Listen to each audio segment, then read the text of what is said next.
એટલે હું કોઈના પણ ભજન સાંભળું ને કે ગીત સાંભળું રેડિયો પર, એટલે મને એને મ્યુઝિક સાથે ક્યાં અટકવાનું શું છે બધા શબ્દો સાથે મગજમાં સ્ટોર થતું. અને એમ હું ભજનમાં પહેલા મારવાડી સમાજમાં ચાલુ કર્યું મેં ભજન કરવાનું. અને ભજન કરતા કરતા મારવાડી, પંજાબી, હિન્દી, સિંધી, ભોજપુરી, મૈથિલી કોઈ પણ ભાષામાં અત્યારે ભજન કીર્તન કરું છું. કે ભગવાનની એટલી દયા છે કે એને મને ભજનીક તરીકે એના ચરણોમાં સ્વીકારી છે. અને આમ મેં ભજનનો રસ્તો પકડ્યો.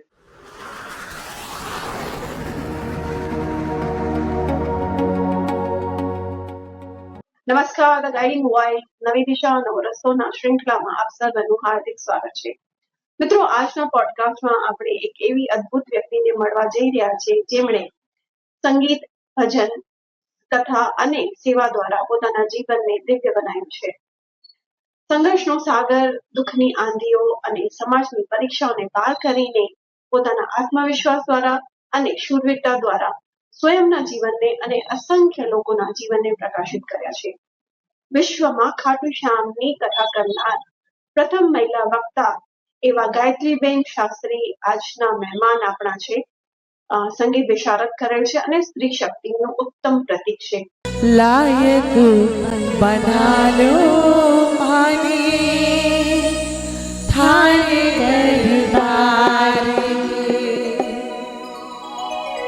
हारो डारो साथी थाने दुनिया बुलावे है देख लियो अठीन बाबा जियो घबरावे है कब से खड़े हूँ सेवक हाथ पसार के बस लायक बना लो माने थारे दरबार के मुझे रास्ता बता मैं कैसे आऊं क्या करूं क्या छोड़ दूं कि तू मुझे अपना ले एक बार बस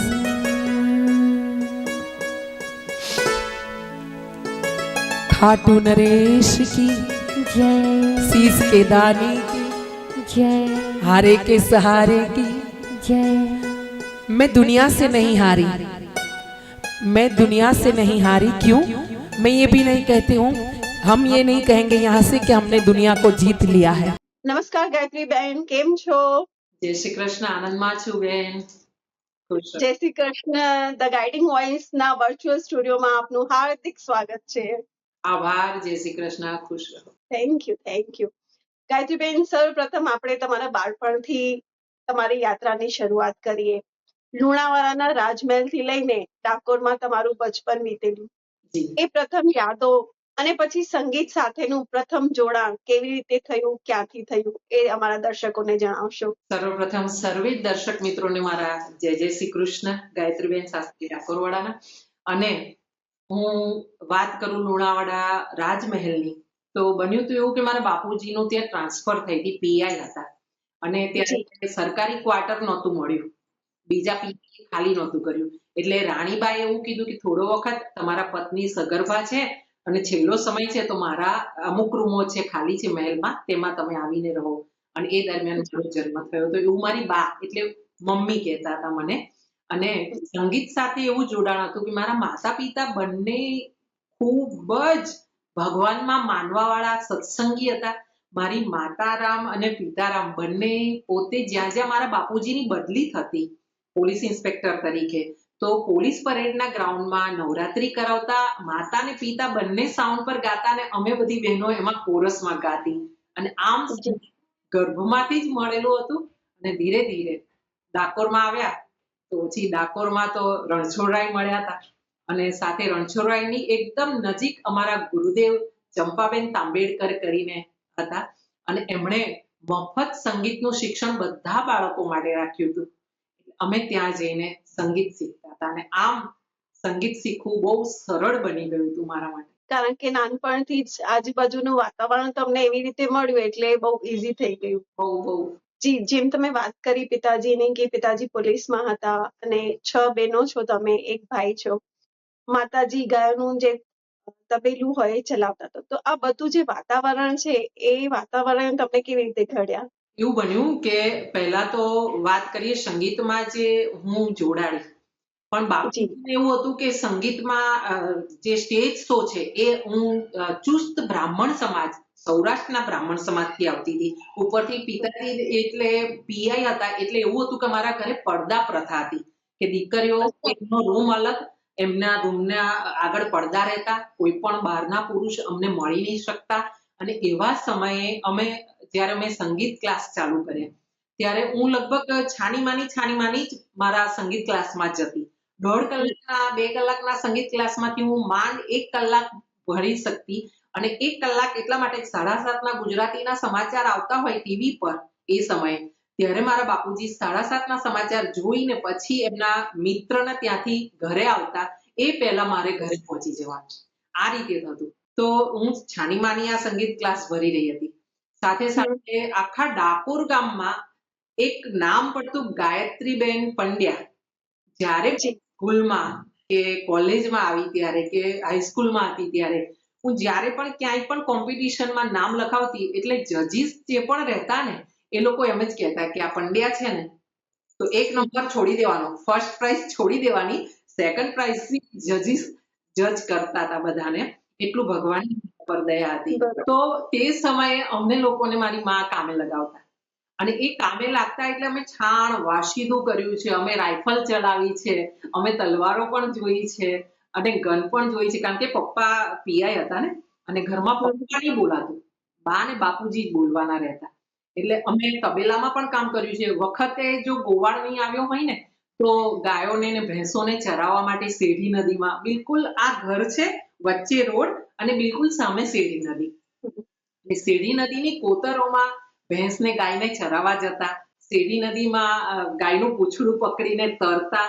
આ બધું જ કાર્ય, ત્યાં સુધી કે નીચેથી અમે પૂળા ઉપર ફેંકતા બીજા માળ સુધી, અને પૂળા ગાયોના સેટ કરતા. આ રીતે મતલબ નાનામાં નાનું કામ અમને માતારામે શીખવ્યું છે. અને સાથે સાથે બીએસસી સંગીત વિશારદ સુધી હું ગઈ છું. મારી એક ઈચ્છા હતી, કારણ કે બાપુજી પીઆઈ હતા, એટલે મારી ખાસ ઈચ્છા હતી કે હું ઇન્સ્પેક્ટર બનું, પોલીસ ઇન્સ્પેક્ટર બનું. એના માટે ફરજીશ થી લઈને બધું જ કર્યું હતું. અને તૈયારી થઈ ગઈ હતી, ફોર્મ વગેરે ભરાઈ ગયા હતા, રોજ સવારે દોડવા જવું, બોક્સિંગ કરવી રેતીના કોથળા ભરીને. ધીરે ધીરે થતા સંગીતની સાથે એવો ક્લાસમાં જતા જતા સંગીતની સાથે એવો નાતો બંધાયો કે પછી ઘરમાં પણ ફિલ્મી સોંગ ગાવા કે બહાર ભજન ગાવા કે સ્કૂલમાં પ્રાર્થના ગાવી, એટલે ગાયત્રી પંડ્યા, એના સિવાય કોઈ નહીં. આવી ભગવાનની દયા થઈને આત્મા પણ એમાં જોડાઈ ગયો. જેમ તમે કીધું ડાકોરમાં તમારું બાળપણ વીત્યું, અને એ પણ ગાયોની સાથે, તો શ્રી કૃષ્ણજીને પણ ગાયો વાલી અને તમે પણ એમની સાથે જોડાયેલા, તો કેવું સરસ મજાનું કોમ્બિનેશન છે. જે એમને ગમે એ સેવા તમને મળી, એણે મને આપી. આપ સંગીત વિશારદ છો. સંગીત વિશારદ થી પછી ઘણી બધી ભાષામાં તમે ભજન ગાઓ છો. સિંધી, ગુજરાતી, હિન્દી છે, ભોજપુરી છે. તો આ યાત્રાની શરૂઆત કેવી રીતે થઈ? ભિન્ન ભિન્ન ભાષાઓ તમે શીખ્યા છો કે કેવી રીતે આ બધું ગાયનમાં આવ્યું? બન્યું એવું કે મેં લગ્ન કર્યા રમેશભાઈ શાસ્ત્રી એટલે રમેશભાઈ દેસાઈ સાથે. એ પોતે ભાગવત વક્તા હતા, શિવપુરાણના વક્તા હતા અને સંગીતના બહુ જબરજસ્ત આર્ટિસ્ટ હતા. તમને ઓળખાણ આપું તો તારા વિના શ્યામ મને એકલડું લાગે, એ રાસ એમનો લખેલો હતો. એ સમયે અતુલ પુરોહિતજી સાથે એ બરોડામાં કાર્યક્રમો કરતા હતા ગરબાના. એમની સાથે લગ્ન થયા, એમની સાથે કથામાં જોડાઈને એમની સાથે વ્યાસપીઠ પર ભજન ગાવાના, હું બધું ધૂન બધું એમની સેવા સંભાળી લેતી હતી. એમ કરતા કરતા બધા સંતોની સેવા મળી. થયું એવું કે 2009માં અચાનક એમને એટેક આવ્યો, અને ફર્સ્ટ એટેકમાં એ જતા રહ્યા. ત્યારે લગભગ 1.5 વર્ષ રડ્યા પછી એક દિવસ મારી દીકરીએ મને સમજાવી કે મમ્મી, આ રીતે રડવાથી કશું નહીં થાય, હવે તને ઊભું થવું પડશે, અને તારી પાસે ઘણી કળા છે, તું ગાઈ શકે છે, બધું હેન્ડલ કરી શકે છે, તે પહેલા પણ કથાઓ કરી છે, પપ્પા સાથે પણ કથામાં રહી છું, તો તારે ઊભું થવું પડશે. કારણ કે તું નહીં ઊભી થાય ને તો જે જતા રહ્યા છે ને એ પાછા ક્યારેય નથી આવતા, અને તારી પાછળ અમે 2 બાળકો છીએ, તું કઈ પણ પગલું ભરશે એની પાછળ અમે લોકો આમાં જોડાયેલા રહીશું. અને આમ જ્યારે એને હિંમત આપીને ત્યારે મેં પાછું ભજનનું ક્ષેત્ર ચાલુ કર્યું. અને એવા સમયે ભજન મારી મેમોરી એવી સરસ હતી બેન કે ગમે ત્યારે તમે કોઈ પણ નંબર બોલો, ત્યારે તો એવું હતું ને કે નંબરના આગળ કોડ નંબર બી આવતા હતા લેન્ડલાઈનમાં ને એમાં, તો તમે એકવાર કંઈ પણ બોલો એટલે મને બેઠું છપાઈ જતું. એટલે હું કોઈના પણ ભજન સાંભળું ને કે ગીત સાંભળું રેડિયો પર એટલે મને એને મ્યુઝિક સાથે ક્યાં અટકવાનું શું છે બધા શબ્દો સાથે મગજમાં સ્ટોર થતું. અને એમ હું ભજનમાં પહેલા મારવાડી સમાજમાં ચાલુ કર્યું મેં ભજન કરવાનું. અને ભજન કરતા કરતા મારવાડી, પંજાબી, હિન્દી, સિંધી, ભોજપુરી, મૈથિલી કોઈ પણ ભાષામાં અત્યારે ભજન કીર્તન કરું છું.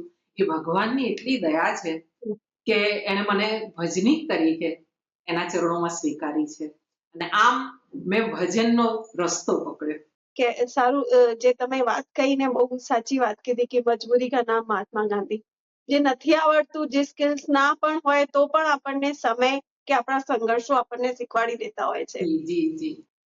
તમારી બેબીની પણ હું કહીશ કે બહુ સરાહનીય વાત છે કે એમને તમને આગળ લાવવામાં ફરીથી કહેવાય ને કે ઘણું બધું સમાપ્ત થઈ જતું હોય જીવનમાં, પણ ફરીથી એક નવી આશા, એક નવી પ્રેરણા, એક નવી ઉર્જા સાથે તમે કરી શકો છો.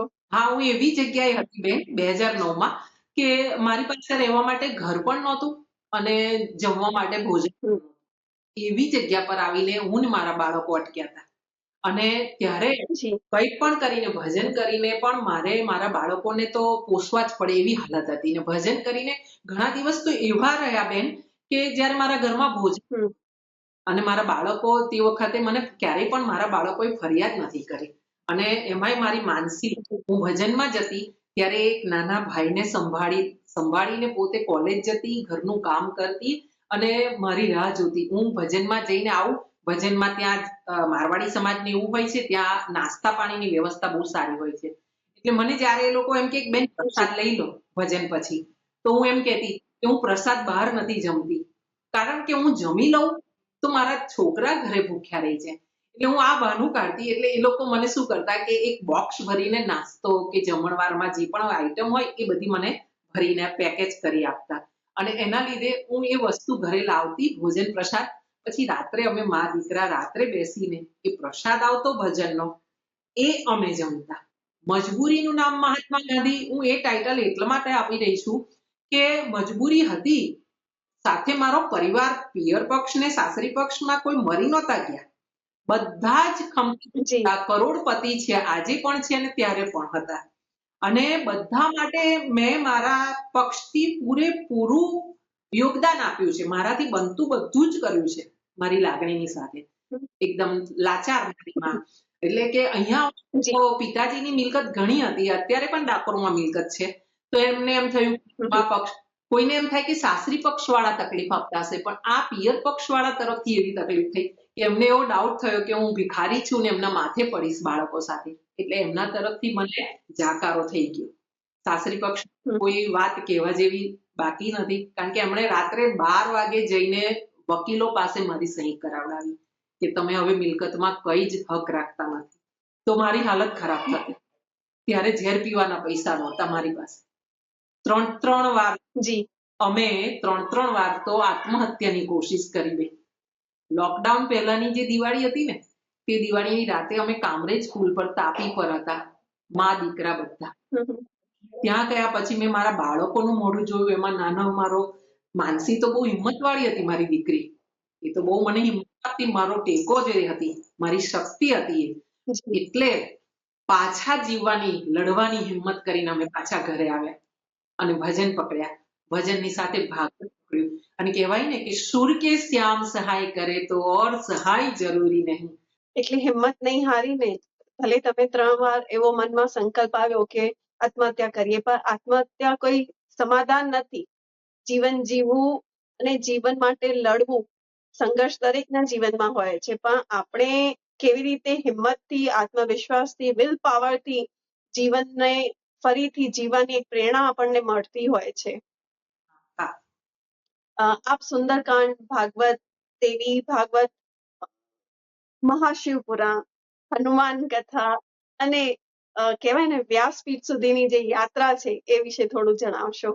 ફર્સ્ટ ટાઈમ જ્યારે હું સ્ટેજ પર ગઈ ને ત્યારે કોઈએ પણ નહીં કર્યું હોય એવું કામ મેં ને મારી દીકરીએ કર્યું છે. શું? મારું માણસ મર્યા પછી 17મા દિવસે અમે લગ્ન ગીત કર્યા છે બેન. અને અમારા જ ગામમાં અમે લગ્ન ગીત કર્યા છે. રડતા જઈએ ગાતા જઈએ, રડતા જઈએ ગાતા જઈએ. કેમ? પૈસા, લક્ષ્મીજી જરૂરી હતા અમારા માટે. કારણ લક્ષ્મીજી વગર અત્યારે કઈ જ નથી દુનિયામાં બીજું કઈ. એમ અમે જ્યારે ભાગવત સાથે જોડાણા, ભાગવતજી થતા થતા પહેલી કથા મારી દેવી ભાગવતની થઈ ને એના પછી મને માનસીએ કીધું, મમ્મી જો તું કેટલું બધું કરી શકે છે, તું તારા તરફથી દુનિયાને કંઈક આપી શકે છે વધારે સારું, અને તને જોઈને ઘણી બધી બહેનો ફરીથી જીવવાની હિંમત કરી શકે છે, તું આગળ વધ. કે આ જે સત્સંગની રસ્તો છે ને, જે ભાગવતનો વ્યાસપીઠ પર બેસવાની વસ્તુ છે ને, એ સામાન્ય કાર્ય નથી. આમાં ક્યાંક પણ ભૂલ પડે ને તો સામે બેઠેલા વક્તાઓ, જે શ્રોતાઓ હોય છે ને, સત્સંગીઓ, એ તમારાથી શેરમાંથી સવા શેર હોય છે, એ પણ જ્ઞાની હોય છે અને એમને સમજવા જરૂરી. જી તો ભૂલ ન પડે એના માટે મારે અભ્યાસ કરવો જરૂરી. આજે પણ દરેક કથા પછી, આજે ભાગવત થઈ હોય શ્લોકમાં, તો બીજી કથા ભલે ને મારી બીજે ક્યાંય પણ હોય ભાગવતની, એ પહેલા હું નવેસરથી દરેક કથામાં કંઈક નવું જ આપવાની હું કોશિશ કરું ને એના માટે હું અભ્યાસ કરતી હોઉં છું. કે આજે પણ તમે મારા ઘરે આવો ને બેન, તો મારા બેડ, મારા સોફા પર તમને ભાગવત, શિવપુરાણ, રામચરિતમાનસ, સુંદરકાંડ, ભજનના ચોપડા મળ્યા જ કરશે તમને. દરેક કથામાં તમને નવી કથા મળશે મારી. અને આમ મેં ભાગવત સાથે, કથા સાથે અને ભગવાન સાથે એવો નાતો બાંધ્યો બેન. એટલી વાત સાચવી છે કે અત્યારે બેસીને હું તમને કહી દઉં ને કે હું આમ ઈચ્છા કરું છું, તો અક્કર ચક્કરમાંથી મારી એ ઈચ્છા નાનામાં નાની, મોટામાં મોટી ઈચ્છા, જેમ પતિ સંસારમાં બધાના પતિ પત્નીની ઈચ્છાઓ પૂરી કરે છે ને, એમ મારો કૃષ્ણ મારી ઈચ્છાઓ પૂરી કરે છે બેન. દરેક સમયે એક્ઝેક્ટ મોમેન્ટ પર આવીને મારો હાથ પકડે છે.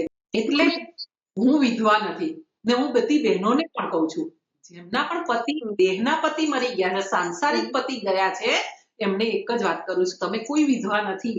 જ્યાં સુધી કૃષ્ણ જીવે છે ને દુનિયામાં, વિશ્વમાં, ત્યાં સુધી કોઈ પણ સ્ત્રી અનાથ નથી. બધાનો પતિ એક જ છે, કૃષ્ણ છે. કૃષ્ણ છે ત્યાં સુધી ડરવું નહીં, ત્યાં સુધી પાછા ન પડવું. બસ એક કામ કરવું, કૃષ્ણને નિભાવવા માટે આપણા તરફથી નામ સ્મરણ ચાલુ રાખવાનું એનું. બસ તમે એક ડગલું ચાલજો ને એમ કહેજો, કૃષ્ણ ગોવિંદ, 100 ડગલા એ દોડીને આવે છે બેન, આજે પણ કળિયુગમાં. સાચી વાત છે. જેમ કહેવાય ને, હિંમતે બચ્ચે મદદે ખુદા, આ હિન્દીમાં કહેવાય છે કે એક કદમ તમે આપણે આપણી હિંમત બતાવીએ તો 1000 કદમ ઉપરવાળા આપણી મદદ માટે, આપણી સહાયતા માટે દોડીને આવતા જ હોય છે. એ બંધાયમાન છે. અને તમે પણ સર્વ સમર્પણ બુદ્ધિથી, મનથી એને સમર્પિત કરી જ દીધું છે, તો પછી તમારી સહાયતા કેમ નહીં કરશે? કરશે, ચોક્કસ કરશે.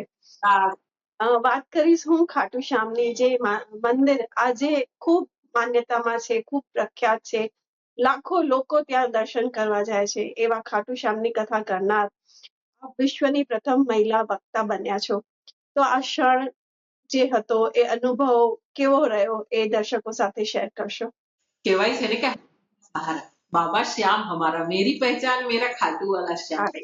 સૌથી પહેલા ભજન કરતી હતી ને બેન, ત્યારે વર્ષો પહેલા, બહુ વર્ષો પહેલા, 2007માં, 6માં કે 5માં મેં ભજન ચાલુ કર્યા મારવાડી સમાજમાં. ત્યારે મને ખાટુ શ્યામ સાથે પ્રીત લાગી હતી, અને એવા ભજન ગાઉં કે આજે પણ હું બાબાનું નામ આવે ને એટલે ઊભી થઈને ભજન જે પણ ગાઉં ને, બે લીટી આમ તેમ, તો સામેની વ્યક્તિએ ઊભા થઈને નાચવું પડે ને હું ઊભી થઈને નાચ્યા વગર રહી ના શકું. મને એટલો બધો પ્રેમ બાબા સાથે.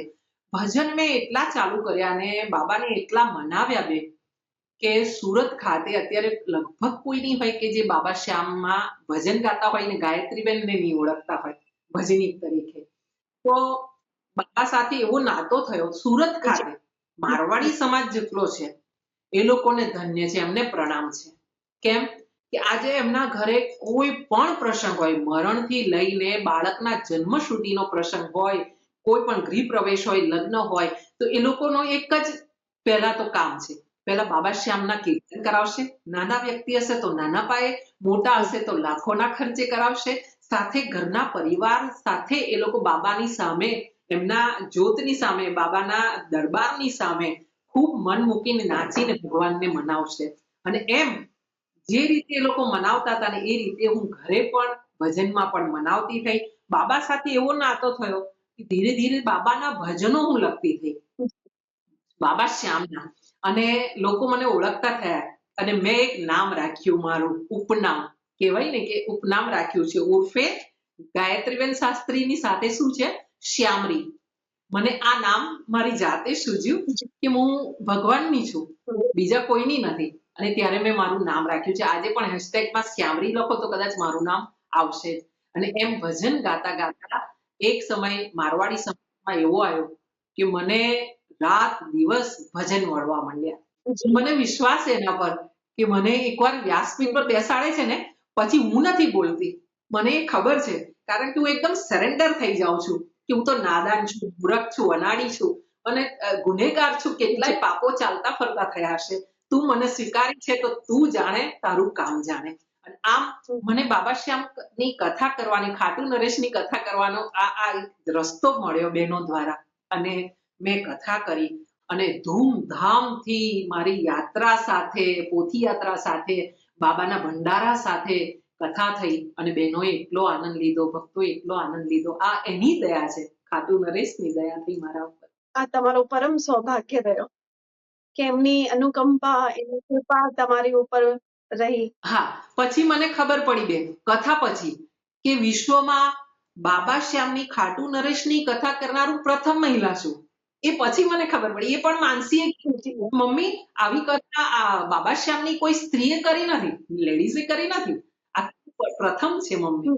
ત્યારે મને ખબર પડી કે હું વિશ્વમાં બાબા શ્યામની કથા કરનાર, ખાટુ નરેશની કથા કરનાર પ્રથમ મહિલા છું. આ એની દયા નથી તો શું છે મારા પર. ખૂબ દયા છે.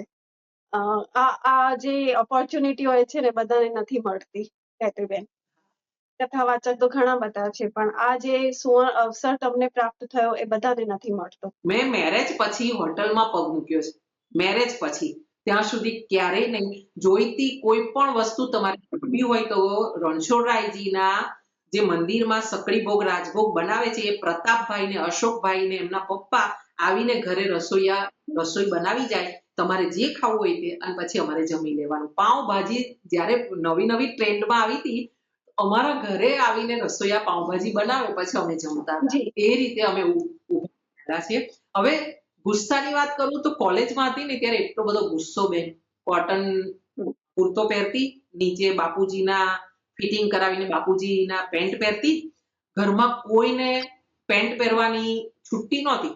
ગાયત્રીબેન, લગ્ન ગીત ગાવાની જે પરંપરા દક્ષિણ ગુજરાતમાં શરૂ થઈ, એ પણ તમારાથી જ શરૂ થઈ અને એ પ્રથમ સ્ત્રી પણ તમે જ છો. તો એના પાછળનો જે સંઘર્ષ છે, જે રહસ્ય છે, એ જણાવશો? સૌથી પહેલા મને યાદ છે કે અમારા દેસાઈ સમાજમાં એક નન્નુભાઈ કરીને રંગવદૂત મહારાજના બહુ જ ભગત, અને એમણે અમને કોન્ટેક્ટ કર્યો કે તમે લગ્ન ગીત કરો. એટલે લગ્ન ગીત કાર્યક્રમ લગભગ અમે 94માં કર્યો. અને 94માં જે દિવસે લગ્ન ગીતનો કાર્યક્રમ કર્યો, એમની દીકરી, નન્નુભાઈની દીકરી ના લગ્ન હતા.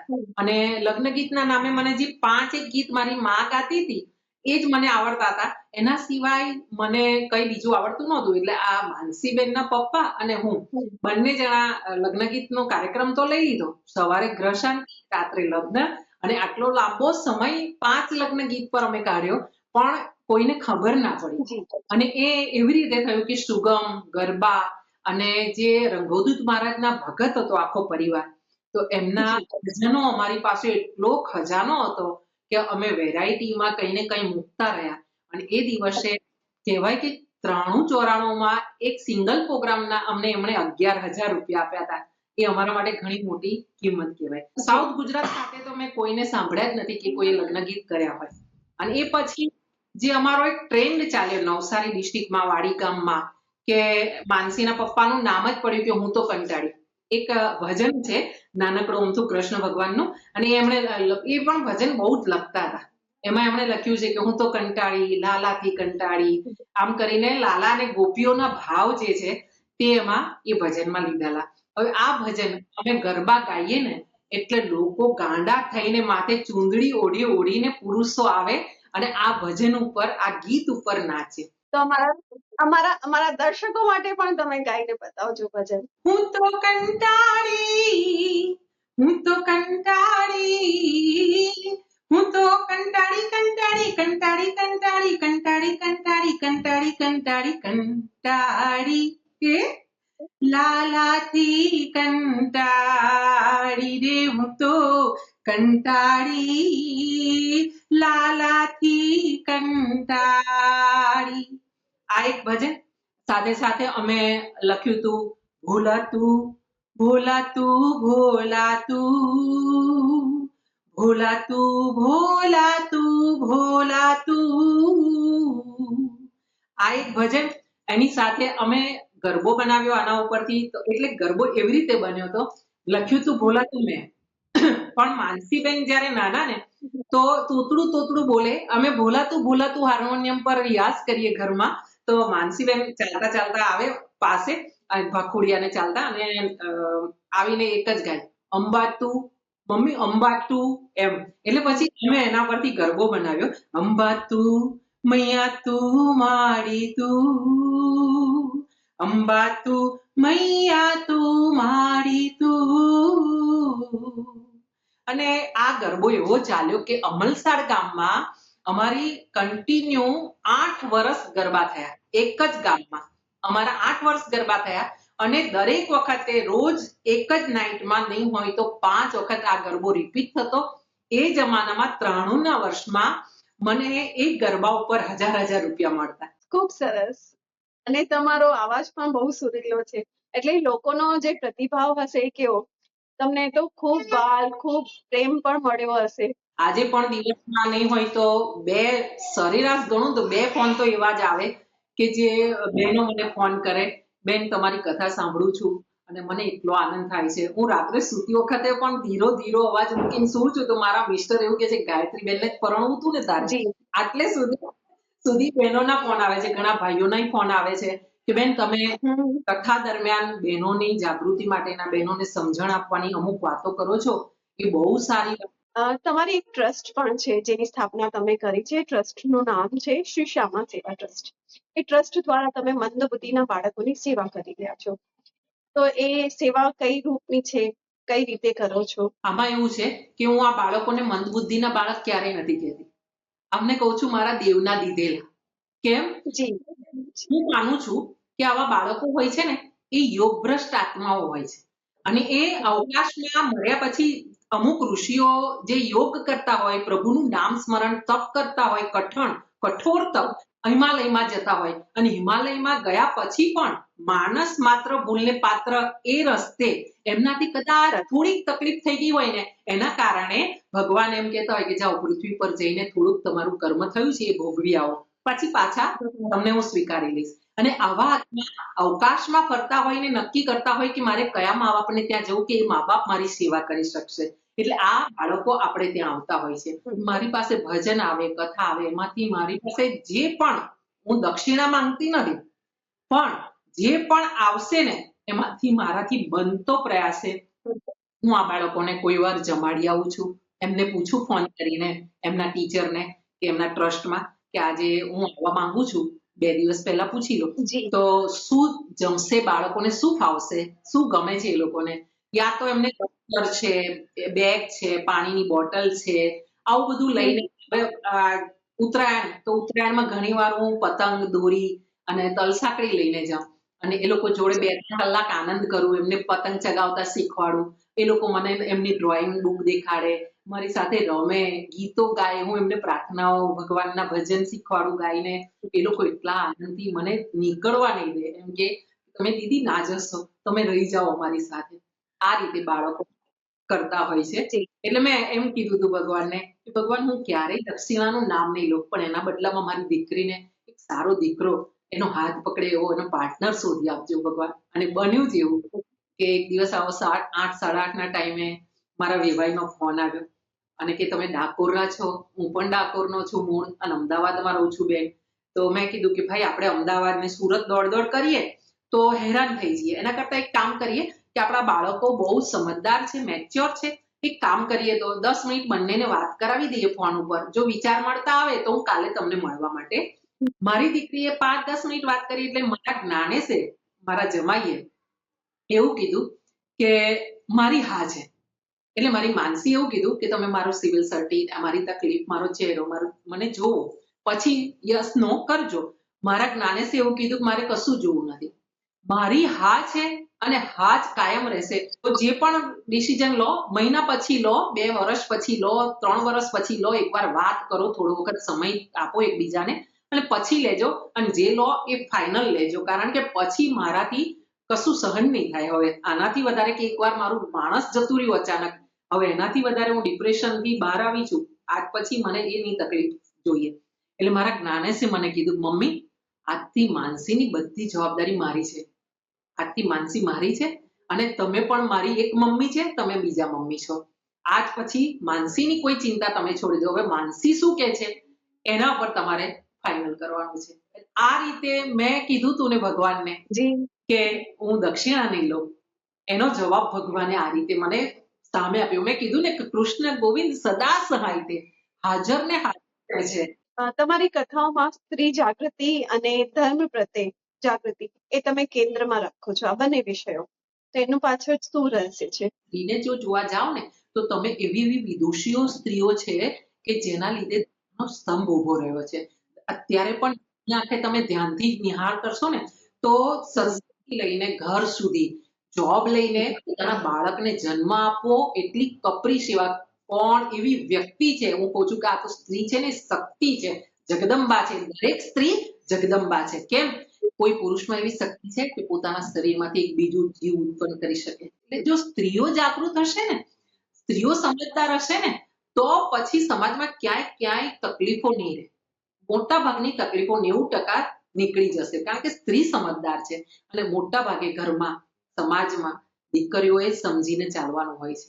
જેણે બનાવ્યા છે ને આપણાને, એને દરેકમાં એક એક ગુણ એવો આપ્યો છે. હું દરેક બહેનોને સ્પેશિયલ જ્યારે પણ જાઉં ને કથામાં, કોઈ પણ મને પગે લાગે કે હું પગલા પાડવા જાઉં ને ત્યારે એમને સમજાવીને આવું છું.